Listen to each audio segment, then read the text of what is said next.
way, but it certainly wasn't the most well-run place. So the reason I'm asking you is I'm looking at the trajectory since 2015 when you got into politics, for real, and then won.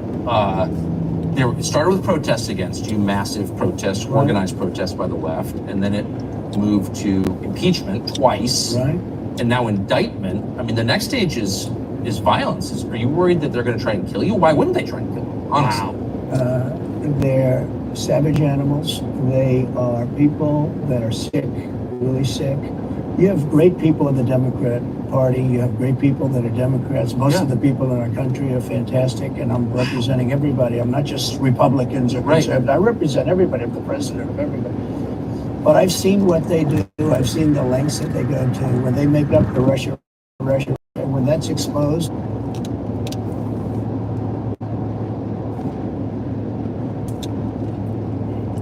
They're gone after, and they did very late, because the Durham report came out. It was fairly good. It could have been a lot tougher, I guess, but it was fairly good. But it explained how corrupt it was. I'll tell you who did a great job was the Inspector General Horowitz. He did a phenomenal report. You didn't have to go to Durham. He did it on Comey and on, I guess, McCabe. And it was basically a true report, how bad they are. But these people are sick people. These are people that I think they hate our country. You want to know the truth? When you see open borders, when you see these policies that they have, and so many other things, it's so sad to see. We have a country that's very fragile right now. I've never seen, I will say, look, I ran in 16, which was 15, but I ran in 16, election in 16, and there was tremendous spirit. In 20, there was even more spirit. We got millions and millions more votes. It wasn't even a contest. People said, well, what'd you think of 20? I said, we did much better. We did. You got to base it on the number of votes. We got many more votes in 20 than we did in 16. But the election was rigged. It was a rigged election. And with COVID, they used COVID to cheat a lot of different things, and we have so much on it. It's like so easy. But we had judges that didn't want to look. We had people who didn't want to get involved. They called you, he's a conspiracy theorist if you say anything about the election. I have never seen spirit like there is right now. Even coming down here, just the people on the road that are just absolutely going crazy. And the reason is, I think they like me, and I know they love my policies. I hope they like me too. A lot of people say they don't like me, but they like my policies. I think they like me. President, but we love you. I have never seen spirit like it is right now. And the reason is because crooked Joe Biden is so bad. He's the worst president in the history of our country. I don't think he's going to make it to the gate, but you never know. But he's a corrupt person, so corrupt that I took the name off Hillary. I don't do two people at one time. I took the crooked Hillary and I retired the name. It's a good day for her. I bet she was very happy. And I used it for Joe because it's crooked Joe. But Joe is really... But you don't think he's going to make it to November of 2020? Well, I think he's worse mentally than he is physically. And physically, he's not exactly a triathlete or any kind of an athlete. You not a lot, but you watch him and it looks like he's walking on tubes. And then you see him on the beach where he can't lift a chair. Those chairs are meant to be light, right? They're like 2 ounces. You lift them up. He can't lift the chair. He can't walk to the chair. And I don't know what they're doing with the beach. This beach is seeming to play a big role, but they... Xin lỗi mọi người, wifi bị yếu quá. Quý vị nãy giờ quý vị đang xem buổi nói chuyện của Tức Carlson và tổng thống Trump. Nó cũng sẽ cùng giờ. Hiện nay thì bên Fox News vẫn đang quay và theo số lượng coi thì quý vị thấy khác nhau hoàn toàn nha. It's terrible on the beach. Horrible war that we're very much involved in with Russia and Ukraine. You could do that. You could do that very easily. I believe you could do that I don't believe he could do it because he's just incompetent. But that's a war that should end immediately, not because of one side or the other, because hundreds of thousands of people are being killed. Can you imagine you're in an apartment house and rockets are going into that building and blowing it up and knocking it down? And who can, why should anybody, human beings, even whether they're Russian, it would have never started. If I were president, it would have never started. So back to Biden, I'm interested. So you think he's failing? He obviously is failing. It's clear to everybody. But that would make Kamala Harris the candidate? Well, not really. I mean, I guess they'd have maybe a free-for-all. A lot of people say she has to remain for certain reasons the candidate. She has to. I don't think that's true, actually. I don't think that other people would stand for it. She has some bad moments. Her moments are almost as bad as his. I think his are worse, actually. Yeah. She seems pretty senile, too. She speaks in rhyme. It's weird. It's weird. But she has bad moments. And in rhyme? What do you... Well, the way she talks, the bus will go here and then the bus will go there because that's what buses do. It's weird. The whole thing is weird. This is not a president of the United States future. And I think they probably have some kind of a primary and other people will get involved. Newsom, right? I mean, could be. I always got along well with him, believe it or not. But could be him, could be somebody else. He's got a big load on his shoulders because you look at California. Carlson với lại tổng thống Trump đó, Lục Thiên, anh nghe đi. The people that vote for him, I don't even know if they care. You know, you look at so many of the things that are em bỏ hình ảnh em sợ going on, and people don't seem to. In the old days, if you had a bad record, it meant a lot. Today, if you have a bad record, it doesn't really mean anything. You know, he looks good. He's a nice-looking guy. Speaks well. But Biden, every time you watch him talking, it's like he's walking on eggs. You're waiting for him to collapse. And he almost always does. And I got to know the leaders of all of the countries, essentially, but the big ones. And the bigger, the tougher the leader. You know, it's like sort of, I guess maybe that's the way it's supposed to be. But I got to know President Xi of China, and Putin, and Kim Jong-un, North Korea. Did a great job with North Korea. Kept us out of a nuclear war. We would have 40 soldiers right now. They'd drop a nuke right on top of the military base. We have 40,000 soldiers over there. And I did great. I got along with him great. That's a positive. You know, the press said, he said nice things about Kim Jong-un. I also said horrible things at the beginning. Horrible enough that he wanted to talk. And we talked, and we met in Singapore. Met actually twice. And we had unbelievable meetings. I know him very well. We were in great shape with him. What do you think he and Xi and Putin think of Biden? I think they can't believe it. I think they probably say this is some kind of a system. You know, they had great respect for our country. They respected me. They had great respect for our country when I was there.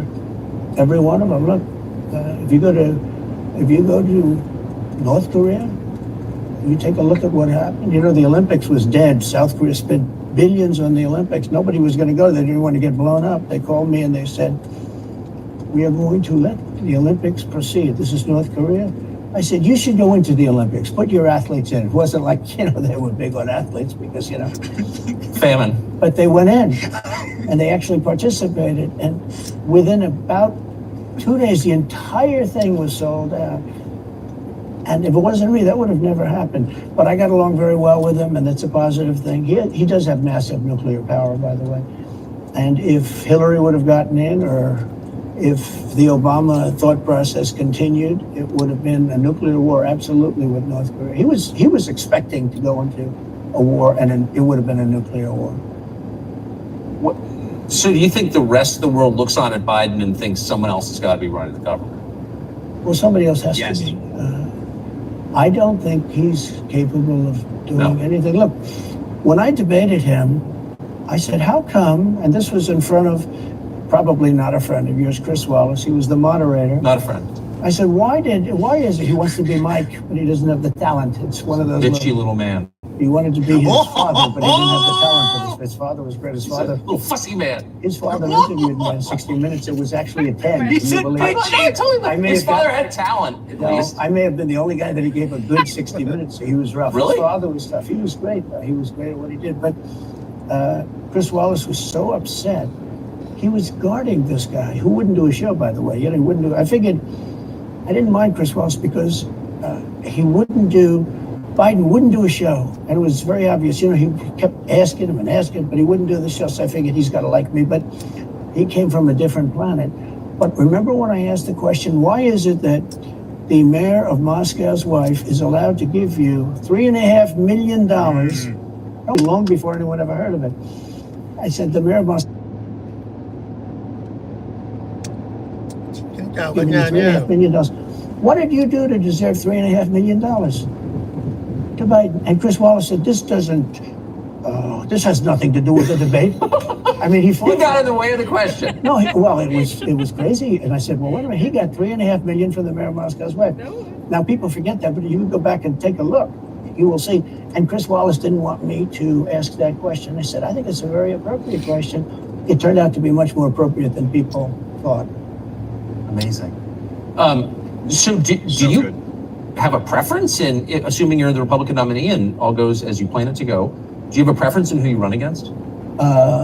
In many ways, I'd love to run against him because his record's so bad. You know, it's still horrible when you look at inflation and everything else, but others also have very bad records. I mean, California's a bad record, so, you know, should it be Gavin or should it be somebody else? When I look at San Francisco, what's happened to that incredible city? That was one of the greatest cities in the world just a short while ago, and now it's very sad when you look at it. Los Angeles, every city practically, all the Democrat-run cities, you know, Republican-run cities are doing very nicely because they arrest people when you have crimes, and they don't go after political candidates because they think it's good, you know. I mean, it's like been amazing. My poll numbers are the highest I've ever had, but because people understand it. Can I just ask you, that gets back to my original question. So if the protest didn't work, you got elected anyway. Yeah. Impeachment didn't work twice, obviously. Indictment is not working. Your poll numbers go up. When they raided Mar-a-Lago in August of last year, your numbers went up. They can indict you 20 times and you're not gonna lose the Republican primary because of that. Well, so it makes it look even more ridiculous. I mean, the 4 indictments, maybe there'll be more. I don't know. These people are crazy. But they're counterproductive. So if you chart it out, it's an escalation, is what I'm saying. Yeah. So what's next after, you know, trying to put you in prison for the rest of your life? That's not working. So, like, don't they have to kill you now? I think the people of our country don't get enough credit for how smart they are. And I'm not sure I would have said this 10 years ago, but they get it. You know, they really get it. When somebody gets indicted, your poll numbers go down. When somebody gets indicted, you announce, ladies and gentlemen, I'll be leaving to spend time with my family and to fight for the rest of my life for this stuff. All nonsense. Bullshit. It's all bullshit. Bullshit, It's horrible when you look and you look at what they're doing. The boxes hooks. I'm covered by the Presidential Records Act. I'm allowed to do exactly that. He's not covered, and he's got 25 times the number of boxes. And he's got them stored in Chinatown. He's got them stored in a flimsy garage underneath his Corvette at Penn. And by the way, at Penn, he gets millions of dollars. China pays this guy millions of dollars. See, I think he's the most corrupt president we've ever had. And he also has the distinction of being the most incompetent. And I believe both. I mean, he's both incompetent and corrupt. So I actually believe he's compromised because China knows so much about him. They know where the money comes from. They know where it is, who paid it, and they probably paid it. Well, they do pay Penn, and he gets $1 million. I think it takes $999,000 because keeps it a little bit under $1 million, like by $1. But he, in many ways, is a Manchurian candidate. We have a Manchurian candidate. And he's afraid to tell Russia to get out of Cuba. He's afraid to tell China to get out of Cuba. He's afraid. China now is building, think of this. China is building military installations in Cuba. The Cuban population of Miami is not too happy because they're never going to be able to go back. And you don't even hear about it. And the worst culprit is the press, the media, because normally, when I first heard that China is building installations in Cuba, and installations means military installations, okay, there's just some communication. They did that on the islands with Japan. They took the island, they started this massive construction, and they told everybody, including the Japanese have to be very careful. They told everybody, but this is a housing development. They're going to build a housing development. And I said, how come the runway is 20,000 feet long? Private jets need 4,000 feet. They don't need 20,000 feet. The big ones need 20,000 feet. They don't even need 20. And I looked at the runway. I said, that's the largest runway ever built, both in width and length, for housing development. There's nobody that has a plane that big that you would have a runway that's Why is China testing. allowed to conduct imperialism in our hemisphere. Well, yeah, and it's far beyond Cuba. It's all over South America. Yeah, the Caribbean. So we built a thing called the Panama Canal. We lost 35,000 people to the mosquito, malaria. Yeah. We lost 35,000 people we lost 35,000 people because of the mosquito. Vicious. They had to build under nets. It was one of the true great wonders of the world. As he said, one of the 9 wonders of the world. No, it was one of the 7. It happened a little while ago. There's 9 wonders of the world. You could make 9 wonders. You would have been better off if he stuck with the 9 and just said, yeah, I think it's 9. But this is one of the true 7 wonders of the world. And you take a look at the Panama Canal. It was such an incredible engineering marvel. We sold it under Jimmy Carter. We sold it to Panama for $1. The following day, they quadrupled the amount of money the ships had to pay to get across. They didn't lose one ship. And now they've made it much bigger, and now they've widened it. They've doubled it, right? They've more than doubled it. And it's one of the most profitable things. Any time it's just incredible, right? We gave it away for $1. China now controls it. They actually control the Panama Canal. They run it, they control it. And we shouldn't let that happen. And we can't let China be in Cuba. And they'll get out. If I'm president, they'll get out. Because I had a very good relationship with President Xi, but he respected this country, he respected me. And he'll get out.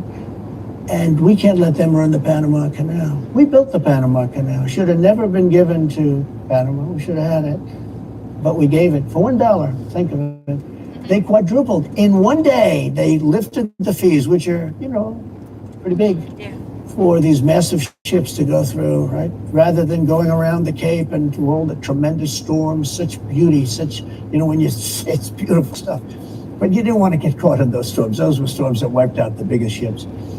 And we go through the Panama Canal, we built it, and we gave it away for $1. Think of that, how stupid are we? We have done the stupidest things in this country. And now we have a president that can't put 2 sentences together, can't speak, can't walk, can't talk. I don't think he gets to the starting gate, but these people do miracles. I mean, he ran out of his basement, and you got away with that one because of COVID, so he sort of got away with it. They cheated on the election. But you have people that are very smart, but they're fascists and they're radical left lunatics, and they're destroying our country with the all-electric cars and the windmills all over the place, which, by the way, don't work, and most of them made in China. For the most part, they're made in China. Germany a little bit, but China. But you look at what's happening to our country, even no voter ID. I mean, why don't they want voter ID? There's only one reason they don't want voter ID, because they want to cheat. I mean, who doesn't want, the Democrat could. Quý vị chú ý giùm em nha. Em đang like cái này một hồi làm They had voter ID that was this big. It looked like a prison card. This big on the chest. You walked in, they had your picture, your this, your fingerprint. They had everything. The most incredible voter ID I've ever seen.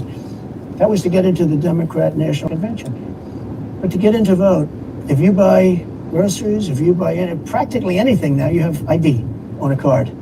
Credit cards or otherwise. But don't you think it's racist to have to show your ID? Well, they probably say that. They use anything not to show ID, because voter ID is pretty simple. And we could go back, and we should go back to all paper ballots. Voter ID, same-day voting. France did it. France had mail-in ballots, and it was terrible.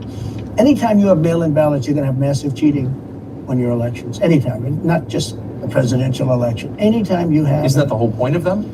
So yeah, sure. It's their whole point. That's their whole point. They want to cheat. Yeah, they have to cheat because their policies are so bad that if they didn't cheat, they couldn't get elected. Who wants open borders? Who wants high taxes? Who wants high interest rates? Who wants to not be able to use a gas stove? Yep. Or have to drive an electric car, which, you have a 4-hour drive, but the car only goes an hour and a half, so you have to charge it. The happiest moment for somebody in an electric car is the first 10 minutes. In other words, you get it charged, and now for 10 minutes. The unhappiest part is the next hour, because you're petrified that you're not going to be found another charger. People, I'm saying, I'm not knocking electric cars, they're fine. But if people want to buy a gasoline car or hybrids are pretty good, actually, but they should be allowed to buy. They don't want to do any of this. So right now, California's in a big brownout because their grid is a disaster. The grid all over the country is sort of a disaster, but the grid in California. And yet, they want to have, in a very short period of time, millions and millions of cars going off that grid, essentially. It doesn't work. So plug your car into a grid that's You failing. should be able to buy an electric car. You know, electric cars could be fine if you drive short distances and you want to have, you know, whatever, and you have plug-ins everywhere you go. They could be fine. But you got to have gasoline cars. You got to have everything. Let people buy everything. Now there's the new thing is your heating systems in the house. They don't want you to have a modern day heating system. They want you to use a heating system that will cost you at least $10,000 to buy and won't work very well. You know, none of the stuff works as well. One of the things I did with EPA is you have states, many states, most of the states have so much water. You know, it comes out of heaven, right? The water pours down and you have it. It's there. It's going to go wherever it goes, into the oceans, whatever. It's not like a big problem. Now, in some states, they have a problem. You know, we have some desert areas and all. And for that, it's okay. But they have sinks where no water comes out. You turn it on, no water comes out. No water comes out of the shower. No water is allowed to go into the washing machine for your dishes or for your clothing. And I avoided all of that. Wait, they have sinks where no water comes Sure, out? you have restrictors. When I say no water, very little water. You want to wash your hands, right? Yeah. And you've seen this, and you turn on the sink and it's very little. Or you want to wash your beautiful hair, right? And you're standing under a shower. Then the suds never go. If the water comes out very slowly, I'm sure you've seen this. It usually takes place in new hotels and new homes. Yeah, you take a drill and take the They have limiter out. well, you can, but now they make it so you can't do that so easily. They have a restrictor. It's called a restrictor, and it restricts the water from coming out. So I ended all of that, and you have to see these. They let the water come out. You know what people do? They wash their hands like 5 times longer, or in the washing machine, they'll press for their, let's say the dishwasher. They'll press it, and then they'll press it about 7 or 8 times. Yeah. They'll end up using more water, and it still won't be very good. I met with the head of Whirlpool. They were practically going out of business during my administration, and they said to me, from Ohio, incredible, great state, I love Ohio, that they were really doing badly because people were dumping washing machines all over, mostly from South Korea, but also from China. And he was explaining it's just a terrible situation. I said, let me ask you, how's the quality? He says, we're better, but they are good enough quality. But, you know, of course he's going to say that, but, you know, they are better. He said, but they don't allow us. They're dumping these machines. They're cutting us in half. They're killing us. And on top of it, the government won't let us use water in our machines. I mean, he shows me like a quarter of a bottle of water. That's supposed to be washing clothing. And I freed it all up, and I put tariffs on these countries that were selling and the machines coming into the country. And that company went from all the washing machine companies, they make washing machines, they make dryers, they make all of the different machines that do this kind of work, including dishwashers. And they went from a disaster area to being just thriving. But can I ask, they love me in that part of Ohio. Well, I bet they do, but why should EPA, no one at EPA was elected by anybody. Yeah. Why do they have the power to decide how much water your washing machine uses? Shouldn't Congress in a democracy get to vote on that? Yeah, you could say that. They do things that are not very... So how do you, that's my question, how do you, if you get elected again, go back to Washington, how do you keep the agencies under control? How do you keep FBI and CIA specifically under control? The way you do it, like I fired Comey, that was a big deal. You know, a lot of people said, and I fired him very early. Somebody said, oh, I wish you would have fired him. There's a real question about firing him. Anyway, you understand, because, you know, when they have a 10-year term, there is a question. I fired Comey. That was a great thing. If I didn't fire Comey, maybe I wouldn't be talking to you, or I'd be talking to you about real estate or something else other than politics, right? That was a coup, in my opinion. That was a very sick deal. That was the insurance policy. You remember the insurance policy? Oh, she's going to win, darling. She's going to win. But just in case she doesn't, we have an insurance policy. The insurance policy was what they were doing. And we caught them with that. That was a very important tweet or whatever it was, text. It was a big deal. That was a big deal. The insurance policy. She's going to win 100 million to 1. That's not good odds. At least they gave me 1, right? 100 million to 1. But just in case she doesn't win, we have an insurance policy. And everybody said, that's strange. That's strange. But we caught all that because I fired Comey, because When I fired Comey, it was like throwing a rock into a hornet's nest, into a nest of bees, and the place went crazy. So when you were president, are you confident that you knew everything, say, CIA was doing around the No, world? I'm not. It's a very interesting group of people. Wow. I had very good relationships, I thought, but I was a little surprised when I got out that, things go on. Look, it's... What were you surprised by? I was surprised. I think it's some of the people. I was surprised that there was... I had a group of people. We killed many, using the CIA, I have to say this, very bad actors. We were very good at it.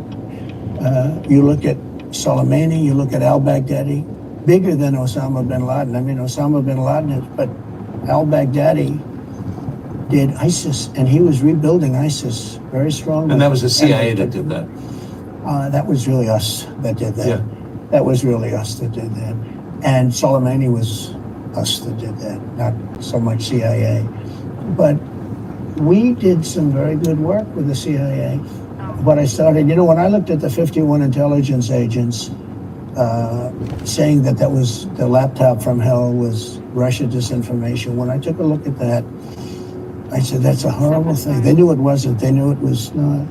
And by the way, you're talking about cheating in the election?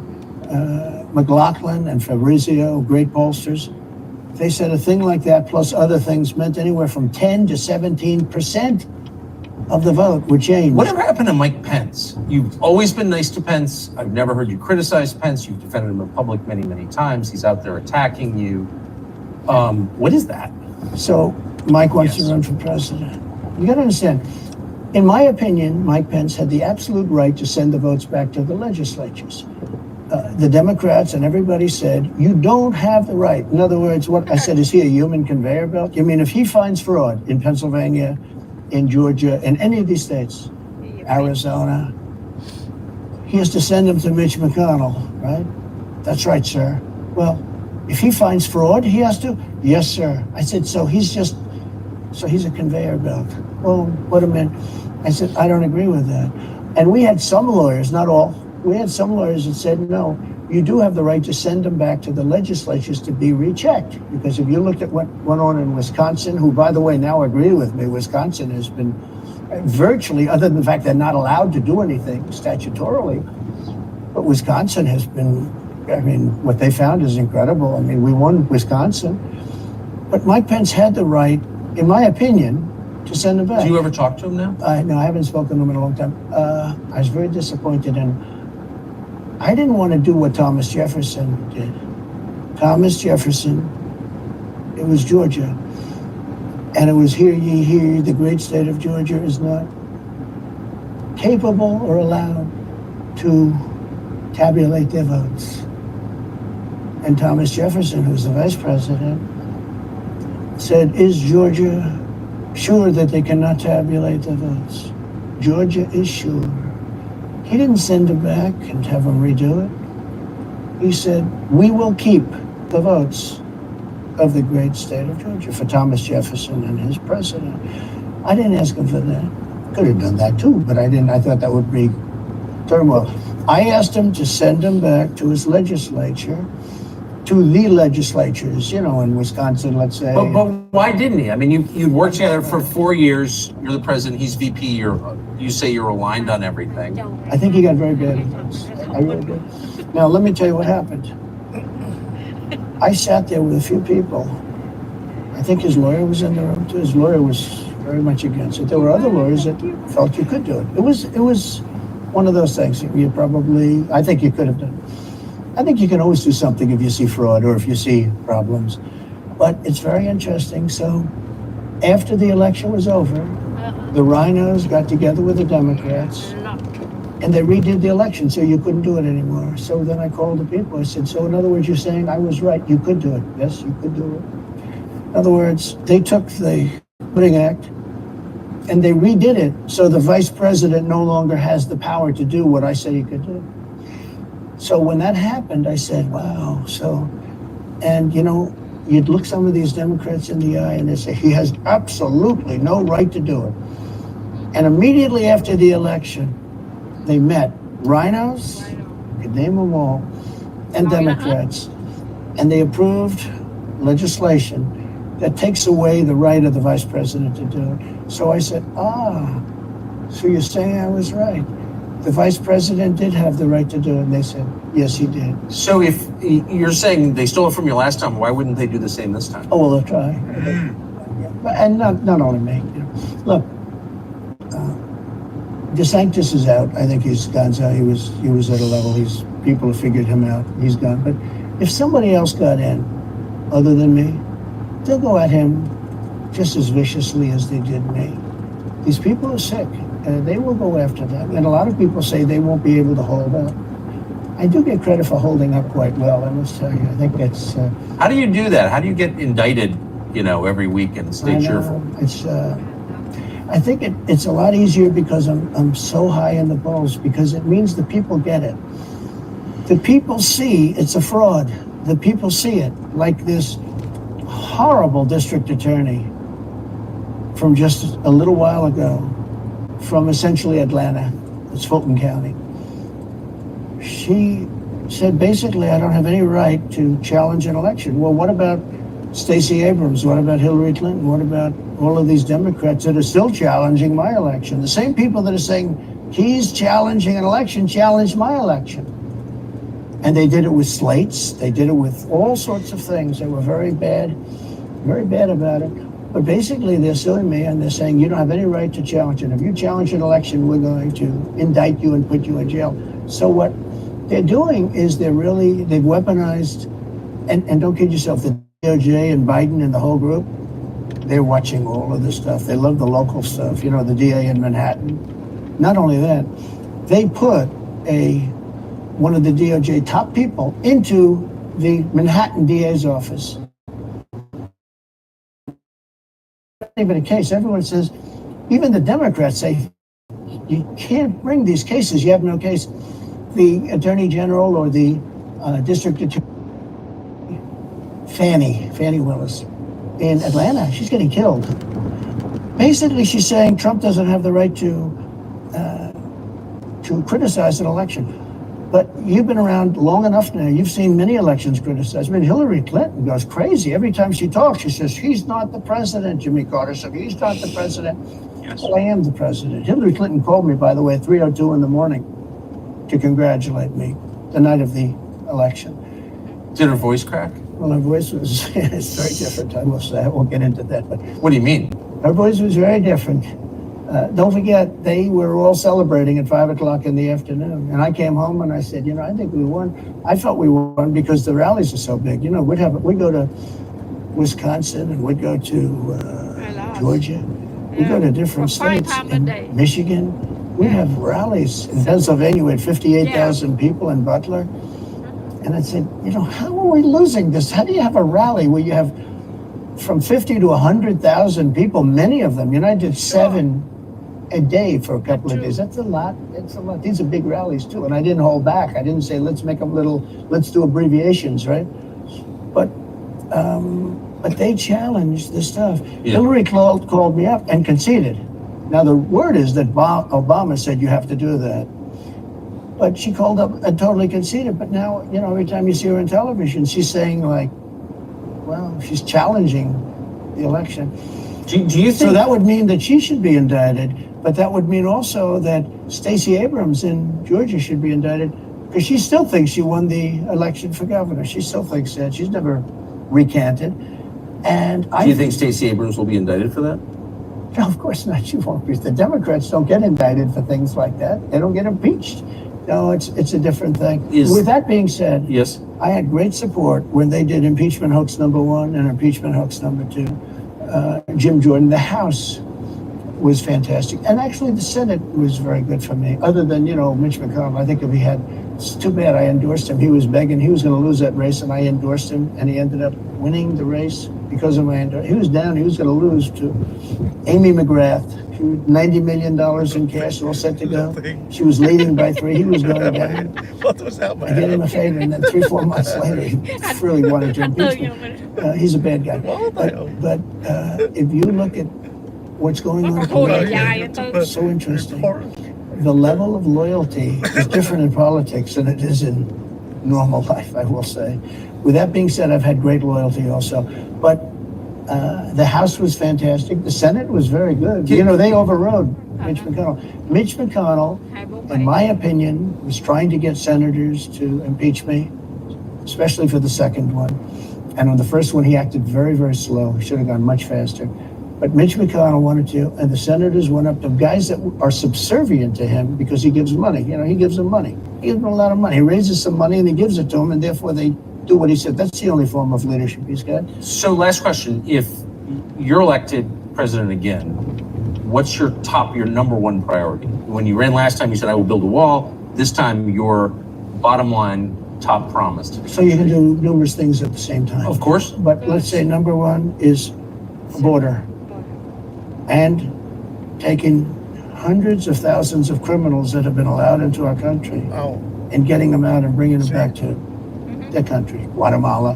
By the way, not only the 4 countries that we think of as neighbors, all over the world. Last month, we had 149 countries represented. Think of it. We had 149 countries represented, Tucker. Just many people never even heard of, coming into our country. And they're coming in from mental institutions, and they're coming in from prisons. They're emptying out their prisons all over South America. They're emptying out their mental institutions. Terrorists are pouring into our country. We have no idea. I had the strongest border in the history of our country, and I built almost 500 miles of wall. You know, they like to say, oh, was it less? I built 500 miles. In fact, if you check with the authorities on the border, we built almost 500 miles of wall. And I had another 200 that I was going to build. You know, it's like water, it seeks. And we're going to build another 200. We built it. It was all set to go. All they had to do was install it. It would have taken 3 weeks. And that's when I found out. I said, I think these people actually want open borders. The first thing I would do would be, I would seal up the border good and tight, except for people that want to come in legally. Do you think we're moving towards civil war? Wow. Tremendous passion, and there's tremendous love. You know, January 6th was a very interesting day because they don't report it properly. I believe it was the largest crowd I've ever spoken before. And you know some of the crowds I've spoken before. And like July 4th on the mall, I think they had 1 million people there. But I think that the biggest crowd I've ever spoken before was on January 6th. And people that were in that crowd, a very, very small group of people, and we said, patriotically and peacefully and patriotically, right? Nobody ever says that. Go peacefully and patriotically. But people that were in that crowd that day, very small group of people went down there, and then there are a lot of scenarios that we can talk about. But people in that crowd said it was the most beautiful day they've ever experienced. There was love in that crowd. There was love and unity. I have never seen such spirit and such passion and such love. And I've also never seen simultaneously and from the same people such hatred of what they've done to our country. So do you think it's possible that there's open conflict? We seem to be moving towards something. I don't know, because I don't know what it, you know, I can say this. There's a level of passion that I've never seen. There's a level of hatred that I've never seen, and that's probably a bad combination. Donald Trump, thank you. Thank you very much. Very much. Thank you. That is a bad combination. By the way. Bad combination. Thank you.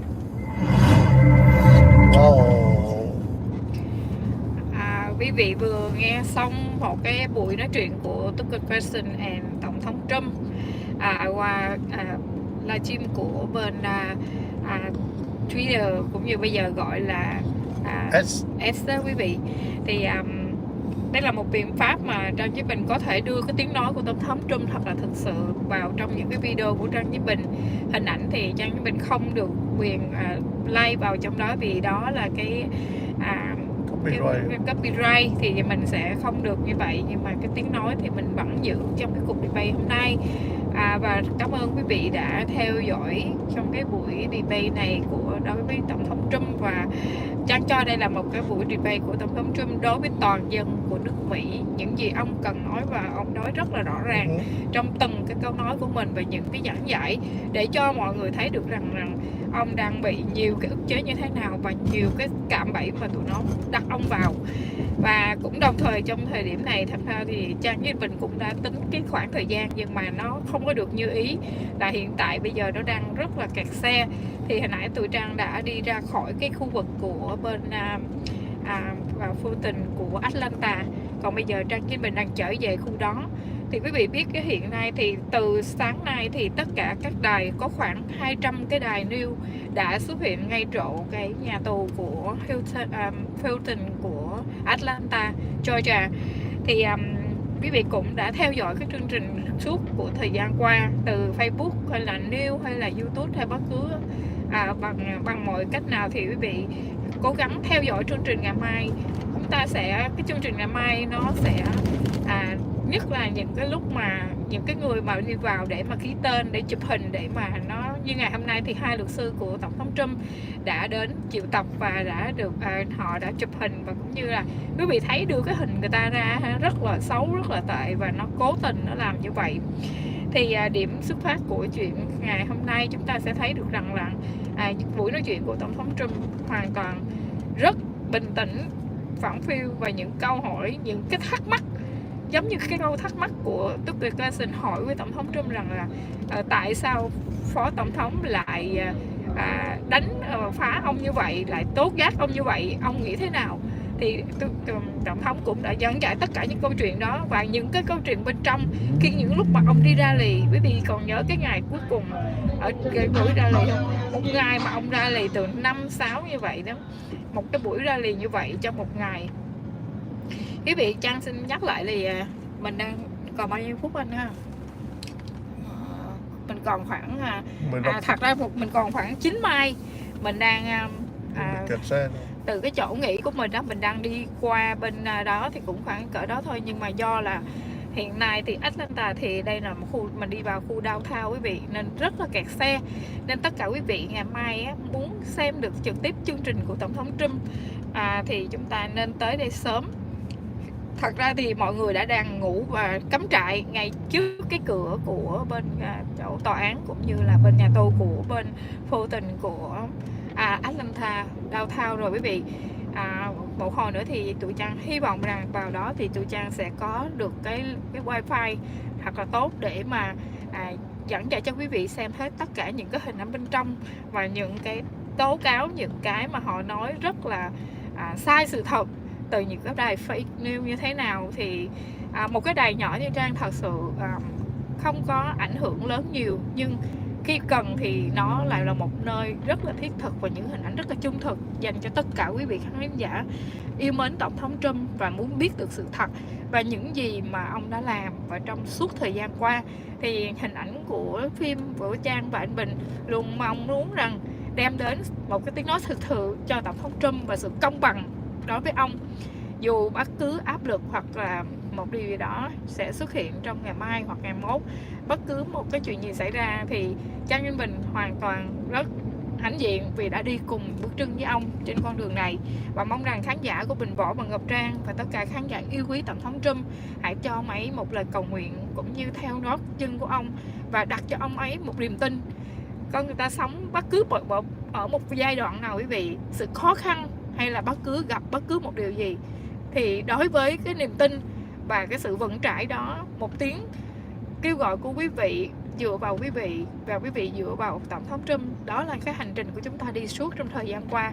Và Trang nghĩ rằng biến cố thật là lớn trong ngày mai hoặc là những cáo trạng của ông sẽ được vượt qua được một lần nữa qua tiếng gọi, tiếng yêu thương và những lời cầu nguyện của quý vị. Và Trang tin chắc rằng Tổng thống Trump sẽ vững chãi bước qua được trận chiến ngày mai dưới những cái nanh vuốt, những cái mà họ có thể đánh ập Tổng thống Trump bất cứ lúc nào, và cả những người yêu quý và đi cùng với Tổng thống Trump. Quý vị hãy yên lòng và đặt niềm tin vào Tổng thống Trump. Và dĩ nhiên những cái đài fake news nó sẽ luôn luôn tìm mọi cách để nó phỏng vấn hoặc nó đưa những cái hình ảnh rất là tệ.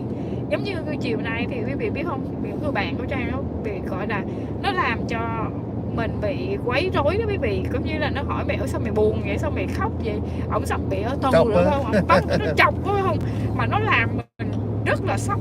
Và quý vị biết một bây giờ cái cục mà wifi á, mà bữa trước là may mắn á, là anh Lục Thiên có chỉ cho Trang với Bình mua những cái loại mà để nó hỗ trợ cái wifi, hoặc là hỗ trợ cho mình những cái cách để mà mình đi vào những cái chỗ đó mình không cần phải xài phone quý vị. Thì cái số phone nó cũng không có cái wifi vào cho mình trong những cái khu đó, nó hoàn toàn nó lóc mình hết quý vị. Vì vậy quý vị biết không, để vượt qua cái trận chiến ngày mai đối với tổng thống Trump thì hoàn toàn dựa vào tinh thần của tất cả quý vị. Giống như buổi livestream buổi Chủ nhật Trang có chia sẻ quý vị, điều gì sẽ dẫn đến chúng ta sự chiến thắng sắp tới đây dành cho tổng thống Trump, đó chính là lá phiếu của quý vị. Và ngày mai quý vị đừng thờ ơ quý vị. Trang biết một vị tổng thống như vậy có tiền bạc, có sức lực, có những cái mà dễ sợ hơn tụi này rất là nhiều, nhưng mà tại sao tổng thống có thể dám đương đầu ra mà còn chưa chắc gì thắng nó, còn mình không là gì hết.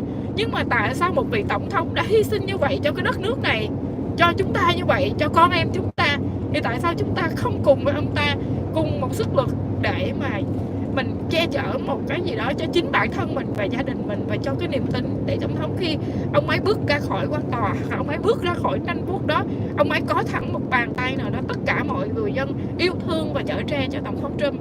Và đó là một điều mà Trang nghĩ rất là công bằng dành cho tổng thống Trump.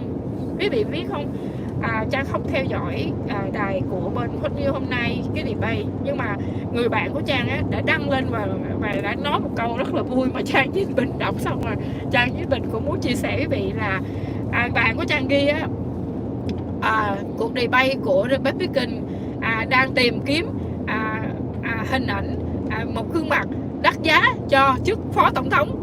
thì khi mà bạn Trang đăng như vậy xong thì Trang cảm thấy rằng là quý vị cũng đã thấy được một người dân bình thường của chúng ta thôi, ngày hôm nay biết được hai chữ yêu nước, hiểu đến cuộc bầu cử này, hiểu đến tất cả những cái constitution, hiểu đến tất cả những cái luật pháp, và dẫn con người ta đến một người thợ nail, một chị làm công nhân vẫn hiểu biết rất là nhiều về pháp luật. Thì quý vị nghĩ đó là hình ảnh nhờ vào chỗ nào? Có phải là dựa vào một hình ảnh của một vị tổng thống 45 mà chúng ta đã tìm hiểu và chúng ta đã yêu thương ông ấy, và chúng ta đã học được hai chữ yêu nước thấm nhuần như thế nào trong tinh thần của một tổng thống như vậy?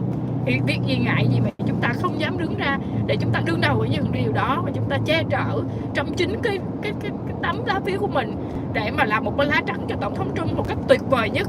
Chúng ta không những chứng minh 75 triệu lá phiếu để dành cho tổng thống Trump trong năm 2020, mà chúng ta có thể làm cho tổng thống Trump thấy được rằng sau những cáo buộc đó xảy ra thật là vô lý như vậy, và những cáo buộc đó sẽ trở thành một câu zero qua tinh thần của tất cả người dân yêu thương tổng thống Trump chỉ vì hai chữ MAGA thôi quý vị. Mong rằng là ngày hôm nay thì Trump và anh sẽ chia sẻ được tất cả những cái hình ảnh gần gũi nhất. Thì quý vị bây giờ Trang với Bình đang đi rất là gần với nơi mà ngày mai tổng thống Trump sẽ xuất hiện, đó là thành phố mà Fulton đó quý vị, ở Atlanta. Phải không anh? Mình còn khoảng bao lâu nữa?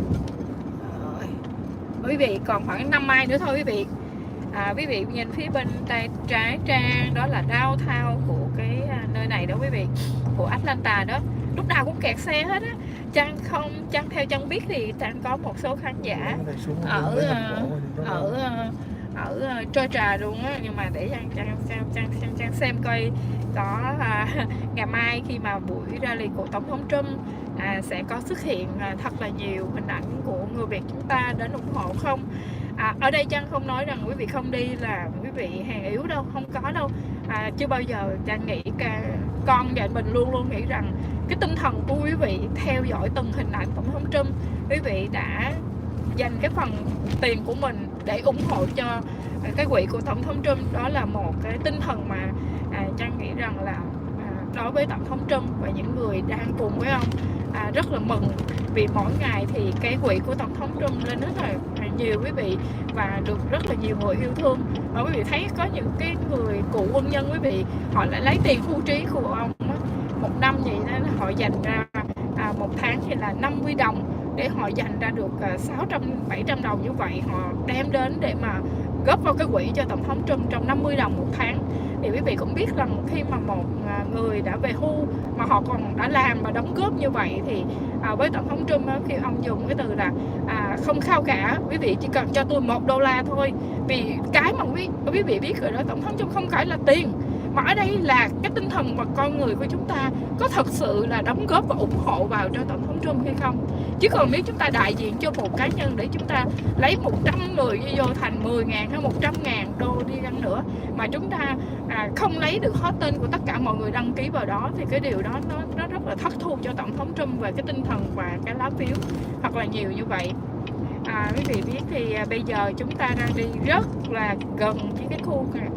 Mà quý vị sẽ để ý nha, thì khi mà chúng ta lại gần khu này thì quý vị sẽ thấy rằng bây giờ nó đã đóng đường hết nha quý vị. Và tất cả các đường á là xe cộ rồi cảnh sát rồi nó đứng rất là nhiều.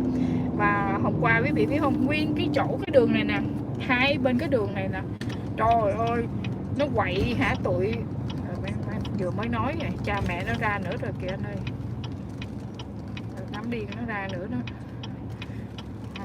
Quý vị phải hết sức cẩn thận nha đó. Rồi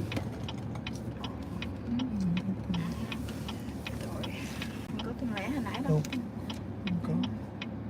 Hồi nãy anh mua đá đó.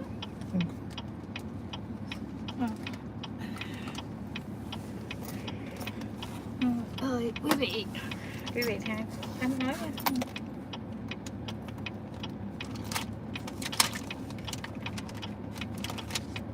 Đi xa rồi. Đi xa rồi. Không dám xuống kiếm nữa. Không nói đi. Nó còn tới đây, nó còn chạy đường, anh đang nhìn đường nữa. Không nói đi. Nó cẩn thận nhìn đường chút xíu. Đây là bắt đầu gần tới rồi quý vị, còn có khoảng 90 phút nữa thôi là sẽ đến rồi, còn khoảng 3 mai nữa thôi. Nhưng mà bây giờ là vô ngay trung tâm của Atlanta rồi đó quý vị.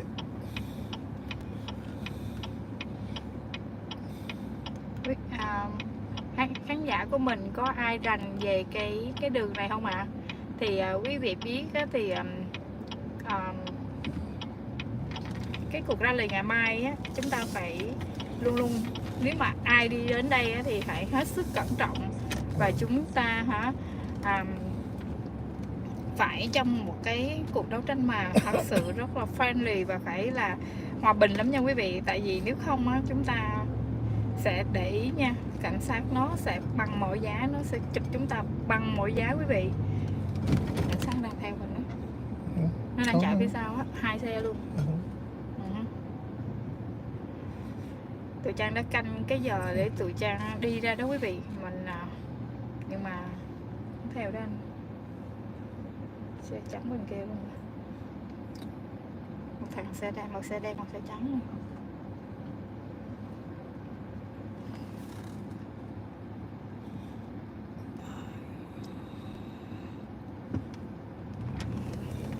Ok, lúc này thì anh mình đang rất là cẩn trọng quý vị.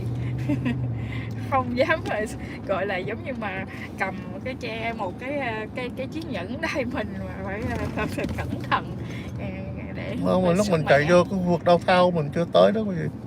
Thì thường mình rất là cẩn thận, nhất là khu vực Atlanta này nữa.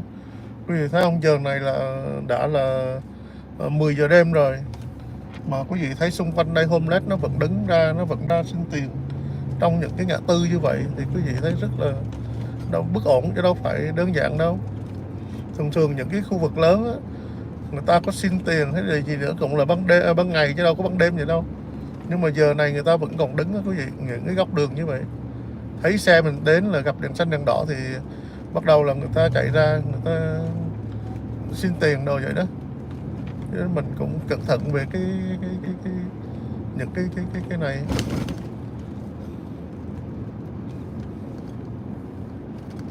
Anh chạy nhanh lắm nha, dẫn theo mình nữa nha, bên cảnh sát đó.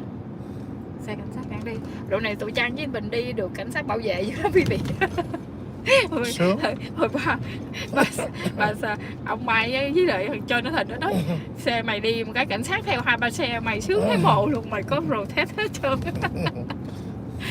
Đó, tụi nó đứng rồi quý vị thấy không, bên cây xăng quý vị thấy không đó, nó đứng mấy nhà tư nào có hết trơn. Nhà nó canh nhiều lắm quý vị, nên là mà tụi bạn Trang gọi là một cái nơi mà phải nói chứ cái cách của tụi nó bẩn thỉu lắm. Những cái tội ác đầy như vậy quý vị. Vậy mà hả, tại sao cái luật ở đây, cái tòa án ở đây nó không lo giải quyết cho một cái thành phố, cái sự an toàn cho người dân. Em nên nhớ là cái thành phố Atlanta này á chỉ có sau thằng Baltimore thôi chứ không. Xác luôn á anh. Nó gớm ghiếc dễ sợ luôn á. Quý vị biết mà hả, bởi vậy khi mà hôm nay mà khi mà tổng thống nói chuyện đó quý vị biết không, ông nói là ủa thay vì tại tôi phải đi vào để debate với những con người phản quốc, những con người đã phản bội và những con người không những có con người Rhino đó quý vị. Cái tổng thống hôm nay là cái cách mà tổng thống nói ra một câu rất là hay, đó là thay vì tôi phải đi nói chuyện với những cái đứa Rhino thì tại sao ông không ngồi đây. Và cái cách mà Carlson đưa ra những cái câu hỏi đó thì thay vì ông phải giải thích với lại những cái con người Rhino đó thì ông lại đi nói chuyện với lại Carlson một cách thoải mái hơn, em hiểu không? Không có đặt điều, không đặt hỏi gì hết đó, ông chỉ có nói ra cái chính sách của ông là những cái gì ông sẽ sắp sửa làm ra nếu mà ông trở lại đó. Sao ông rất là hay. Và cái cách tổng thống nói là tổng thống muốn đi đến để gặp những cái người cùng với ý chí của Đúng ông, vậy. cùng với những cái người yêu đất nước và yêu các bạn, chứ không thể nào mà đến đi gặp một cái đám Rhino như vậy và ngồi với nhau. Mà mình thấy bây giờ hình như là nó cũng còn đang debate với nhau, và những con người đó ngồi nói là những chính sách. Quý vị thấy không, những cái chính sách đó từ đâu? Có phải từ tổng thống Trump không? Vậy tại sao Trang chỉ có nhiều lần Trang đặt một câu hỏi với lại nhóm của Ron DeSantis rằng vậy thì tại sao ngay từ đầu á, lúc mà ông đi vào để mà ông chuẩn bị cho Romano cho cái năm 2022 á, trong cái buổi tiệc cuối cùng á, ông vẫn còn ngồi đó ông đề cao về tinh thần của tổng thống Trump và ông cần sự giúp đỡ mà. Sao ông lúc đó ông không nói là ông chuẩn bị đi ra ông ứng cử cho 2024 đi? Đó là một cái con người rất là sống gian dối và xảo trá như vậy. Mà mình thấy tất cả mọi thứ quý vị, nên mình mới khẳng định. Và chính sách của tổng thống bây giờ cũng nói rất là rõ ràng đúng không quý vị? Nếu mà ngài trở lại thì ngài sẽ điều đầu tiên là thứ nhất là cái border đó ngài phải take care vững là cái border thôi. Rồi điều thứ hai là sao? Phải trả lại những cái criminal, những cái người mà đã đến đây mà bất hợp pháp đó, những cái criminal đến đây phải trả về lại hết, và lúc đó phải thanh lọc lại. Cái điều đó rất là đơn giản, ngay đó, rõ ràng.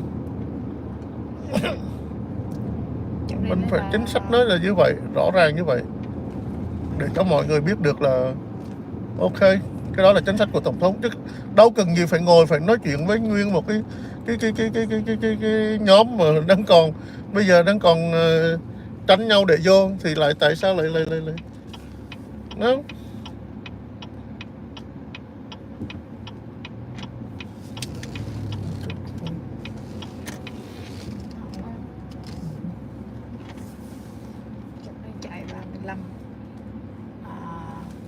Lên chút xíu đó là mình quẹo là tới, gần chỗ mình tới anh nhớ không? Cái nó ghi luôn anh thấy không, từ ngày 21 tới 25 là chỗ này nó sẽ delay hết đó. Nó lóc hết, nó đóng luôn, nó đóng hết á.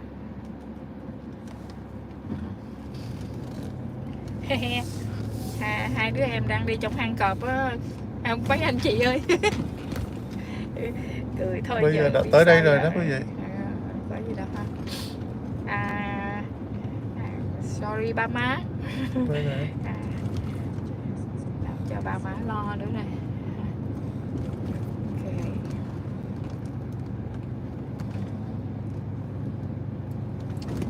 Đó quý vị, cái khúc này là nơi là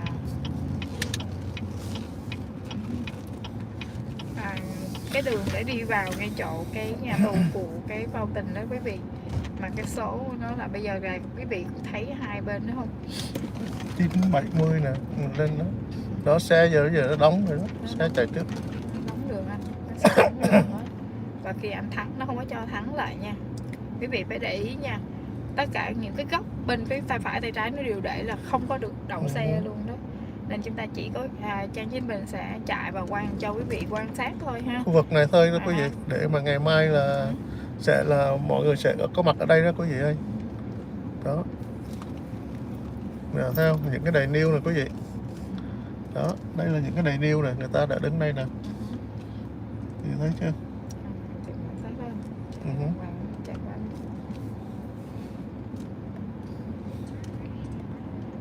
Đó, cảnh sát đứng đậu rồi đó.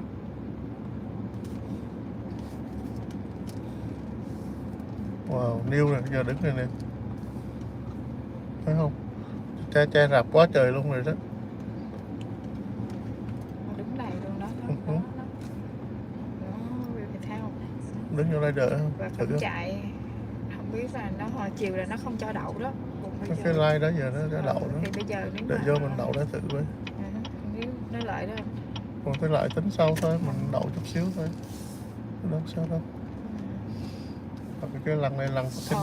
Ok, anh Bình sẽ xuống đây một chút xíu, anh Bình sẽ quay cho mọi người xem một vòng nha. Còn anh đi em đi. Anh đi đi, em coi xe cho. Để chờ cảnh sát nó đi qua đây. Xe này nó ra tới đậu sau lưng mình nè, nó kêu mình đi quá. Để có thử xem. Nó không cho đậu đâu, nó lên đèn á. Thôi chạy ra đi. Nó nói, nếu mà nó nói vậy thì mình đi nó đâu xanh. Tại sao có mình nghĩ chứng.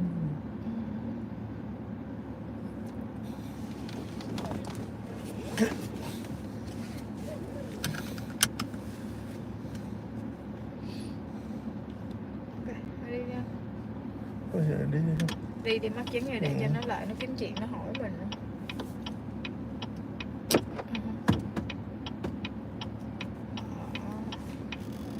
Giờ mình bấm đường để đi anh cứ chạy lên đi rồi em bấm tay cho anh canh xe đó. Quý vị thấy tất cả các báo đài nêu và cảnh sát nó đậu hết cái khu này luôn đó quý vị. Hồi chiều này là đông lắm quý vị, kẹt coi như là cứng ngắt cái đường này luôn, không có đường xe chạy luôn đó quý vị. Để em từ từ em. Bắt đầu lộ trình đến 275 acre straight north. Ok. Quý vị chờ một chút nha. Xe này đâu? Em để em kiếm cái bà, hình như là cho nó tin nó về rồi, nó đi ra rồi, mai nó cũng ra về bên chỗ nghỉ luôn. Thì hiện tại bây giờ xung quanh đây người ta đậu rất là đông quý vị, nhưng mà người ta đậu có lên hết trơn rồi, thì xe nào mà nó tới mà đậu bên ngoài cái là cảnh sát nó tới nó sẽ đuổi đi. Nhưng mà mình lăn bánh trên đường thì ok, nó không có quyền gì hết. Nhưng mà nếu mà chúng ta đậu lại đó thì nó sợ cái đó là làm traffic thôi. Đó, thì xung quanh đây là hiện tại quý vị đang còn chăn dù hết trơn nè. Đó, những cái đường bên trong đó thì người ta đang chăn như vậy. Thì để đi vô bên trong thử coi thì có cái gì đây. Thì tụi em vẫn chạy một vòng vậy để cho biết được tình hình khu vực này như thế nào nha quý vị. Mà hiện tại thì xe bây giờ nó đứng và cảnh sát rất là đông quý vị. Trang với Bình đang chọn một cái chỗ để mà ngày mai đậu xe nguyên một ngày được á, nhưng mà hiện nay vẫn chưa không có, được đâu. tại vì tất cả các xe bên đài nó đều đứng á. Và giống như kế hoạch là anh Bình sẽ chạy xe và Trang sẽ đi bộ vào bên trong. Right. Ok. Có thể mình chạy vòng vòng.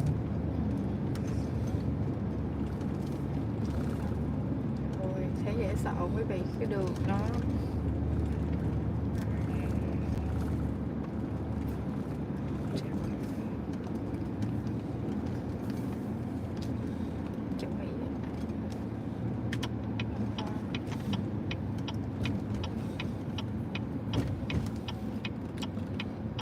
thôi mình chạy một vòng vậy thôi đi. Bây giờ mình phép mọi người hang up ở đây đi để mình có dưới là vậy đó, buổi tối thì nó chỉ có vậy thôi. Vậy sao? Có tiếp tục hả?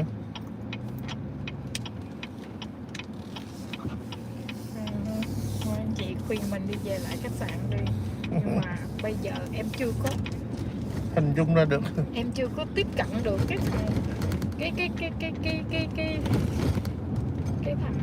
cái thằng đài mà nó sẽ cái đài hồi này nó đứng nó bật đứng review đó, không phải report đó. cái thằng CNN á, Cái thằng CNN là nó đầu sỏ ngày mai để mà nó luồn mấy cái máy vô vào trong của phóng viên, nó vào bên trong ngay chỗ sát cái cửa được luôn, mà bên phía mình không có ai vô được trong hết trơn đó.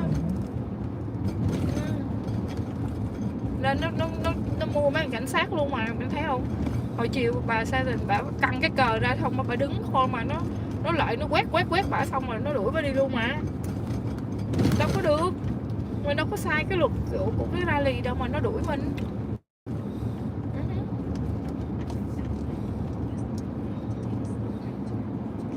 Khu vực này là khu vực trung tâm của downtown rồi đó quý vị ơi. Nhưng mà cái này một vòng đó là vẫn là đi vào trong đó được. Mua ba lịch parking ở đây. Ok.